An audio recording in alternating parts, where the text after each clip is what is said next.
Have you ever felt like everything around you is noisy, even in your quietest moments? Have you ever had a day when you felt like life was passing by without you realizing your presence in it? Perhaps it's time to stop, not to run away, but to begin your journey toward true awareness. Not the awareness they talk about in books or those flashy words on social media. Rather, the awareness that springs from within, from deep within you. Awareness that makes you realize that life is not a race, but a path, full of contemplation, patience, and profound meaning.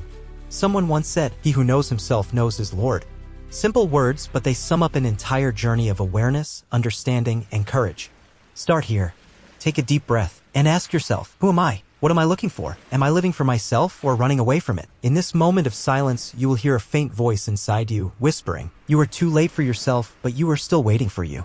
A wise man once said, "People are asleep, and when they die, they wake up." This doesn't mean physical death, but the death of illusion, the death of chasing what is not worth it, the death of distraction, attachment, and anxiety. And then, you wake up, and you begin. Start by reconciling with yourself. Forgive yourself. Accept your mistakes without flogging. Love yourself even in your weaknesses. Because awareness doesn't mean being perfect, it means being honest. Set aside time each day to sit with yourself. Without a phone, without distractions, without masks. And write about your fears, your ambitions, and even the chaos inside you. Don't write to be perfect, but to understand yourself better. Whoever said the best asceticism is to hide asceticism, he meant to tell us that awareness doesn't need noise. True awareness isn't announced, it's lived. In your behavior, in your kindness, in your patience, in your dealings with those who let you down and with those who love you. In a moment of calm, tell yourself, "I deserve to be okay." Yes, you do. Not because you're the best, but because you're trying. And that alone is enough. Now, let me share a key with you. When you're facing a difficult moment, ask yourself, what does this moment teach me about myself? And you'll be amazed at how many answers a single moment of pain holds. And don't forget that silence has wisdom. You don't always need to explain your pain. It's enough to understand it and embrace it and then release it. Someone once said, if someone's presence doesn't benefit you, their absence won't hurt you. What a relief to realize that sometimes letting go is the beginning of healing. Start organizing your time. Set aside an hour each day for yourself, for studying, for planning.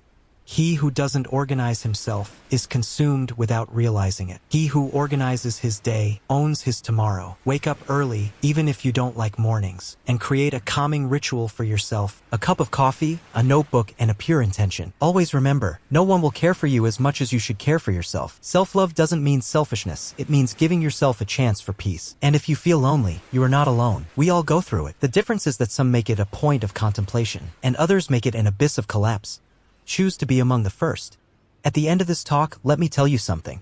All these words, these wisdom, these whispers, were inspired by a man who lived more than 1,000 years ago. A man who wasn't rich in material things, but he enriched souls with wisdom. He didn't seek fame, but rather the meaning of life. That man was one of the first believers in the Shi'a Islamic faith. His name is Imam Ali ibn Abi Talib, peace be upon him. How wonderful it is for your beginning toward awareness to come from words that never die, from a thought that continues to whisper to us despite the passage of centuries. Start now, and listen carefully to your inner voice. It is calling you to begin your journey. Let me tell you something. It is said that a wise man was approached by an angry man full of hatred. He cursed him in front of the people, falsely accused him, and tried to embarrass him. But the wise man did not get angry. He did not return the curse. He did not shout. His face did not change color. He simply looked calmly and said, "If you are truthful, may God forgive me. If you are lying, may God forgive you." Imagine the effect of this response. The angry man fell silent.